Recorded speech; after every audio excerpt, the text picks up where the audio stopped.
Welcome to my party, we're just getting started. A life is a dream or a nightmare scarring. Hand me a drink cause I think I'm going all in. Get me a shrink who can catch me when I'm falling. Cover up my scars. I feel like I'm losing. Beberkan alasannya, Nadeo Argawinata bisa pindah ke Persik Kediri. Penjaga gawang Borneo FC yakni Nadeo Argawinata, mempunyai kesan khusus ketika bersua dengan Persik Kediri di pekan perdana. Menurutnya, sang pemain ibaratnya pulang kampung ke tanah kelahirannya. Sebab kiper yang pernah memperkuat timnas itu, berasal dari desa Tawang, salah satu desa di Kabupaten Kediri. Senang bisa kembali ke Kediri, tanah kelahiran saya. Namun sayangnya, tim saya hanya mendapat hasil imbang, kata Nadeo dilansir Radar Kediri. Mantan pemain Bali United itu, juga mengaku senang bisa kembali ke tanah Kediri. Apalagi, pertandingan perdana di kompetisi Liga 1 tersebut, ia harus melawan klub dari tanah kelahirannya, yakni Persik Kediri. Kendati demikian, Nadeo tetap mengedepankan profesionalitas. Meskipun dirinya berasal dari Kediri, ia tidak mau mengasihani para pemain tim Macan Putih. Malahan di depan publik Kediri, Nadeo berusaha bermain semaksimal mungkin. Di dunia sepak bola itu harus profesional, dan saya tidak peduli, kalau harus melawan tim dari daerah kelahiran saya, ungkap sang kiper.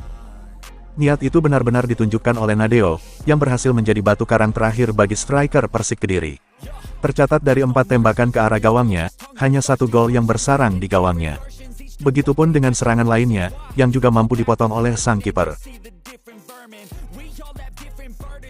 Meskipun bermain apik di bawah mistar gawang Borneo, Nadeo mengaku sedikit kecewa.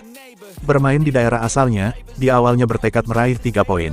Namun sayangnya, keinginannya itu kandas di menit-menit akhir, setelah Nadeo harus kebobolan oleh gol yang dicetak Anderson Nascimento.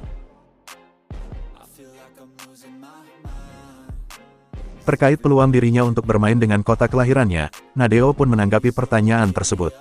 Menurutnya, tidak ada hal yang tidak mungkin di dunia sepak bola, begitupun dengan kemungkinannya untuk pindah ke Persik Kediri. Selain itu, ia juga memiliki banyak teman, yang saat ini masih berseragam Persik Kediri. Saya pikir kalau negosiasinya cocok, saya bisa saja pindah ke Persik Kediri, kata Nadeo Argawinata.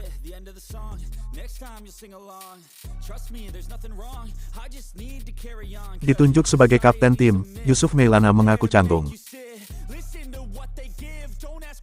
Pertandingan kontra Borneo FC di pekan pertama lalu, tampaknya menjadi hari yang istimewa bagi Yusuf Mailana. Itu dikarenakan pada laga tersebut, merupakan pertama kalinya dia menyandang ban kapten Persik Kediri. Hal itu tentunya sangat membanggakan, dan akan lebih lengkap apabila tim yang dipimpinnya meraih kemenangan. Namun sayangnya, harapan itu tak kesampaian. Kesan pertama yang seharusnya membahagiakan, berakhir sedikit mengecewakan. Seperti diketahui, timnya gagal memenangkan pertandingan, dan selain itu, performa Yusuf juga masih belum maksimal. Pertama kali bermain dan menjadi kapten, saya merasa sedikit canggung, kata Yusuf Mailana. Di musim ini, Yusuf memang didapuk sebagai wakil kapten bersama Krisna Bayu Oto. Sementara itu, posisi kapten utama masih tetap dipegang oleh Arthur Irawan. Saat pertandingan melawan Borneo itu, Arthur tidak dimainkan oleh sang pelatih. Sedangkan Yusuf dan Bayu Oto, sama-sama masuk ke dalam pemain starter. Di antara kedua pemain tersebut, pelatih Marcelo Rospide memilih Yusuf sebagai penyandang ban kapten. Namun sayangnya, pemain bernomor punggung 7 itu mengaku sedikit grogi, dan seakan demam panggung di kesempatan perdana. Alih-alih bermain maksimal, Yusuf malah bermain tak seperti biasanya. Beberapa kali serangan dari sektor kiri pertahanan Persik Kediri, dapat ditembus oleh pemain sayap Pesut Etam. Yusuf pun mengakui hal tersebut, dan kali pertama tampil menjadi kapten, bukanlah sesuatu yang mudah, dan masih menjadi beban bagi dirinya. Meski demikian, Yusuf bertekad akan terus berbenah, dan upaya itu dia lakukan dengan meminta saran kepada pemain senior. Menurut Yusuf Mailana, ia mengaku sering meminta saran kepada 2 seniornya, yakni Faris Aditama, dan juga Muhammad Taufik. Yusuf juga meminta maaf kepada seluruh Persikmania, pasalnya di kali pertama dia menjadi kapten, ia gagal mengantarkan timnya meraih 3 poin. Don't need to groan with you, just go get your own tissue.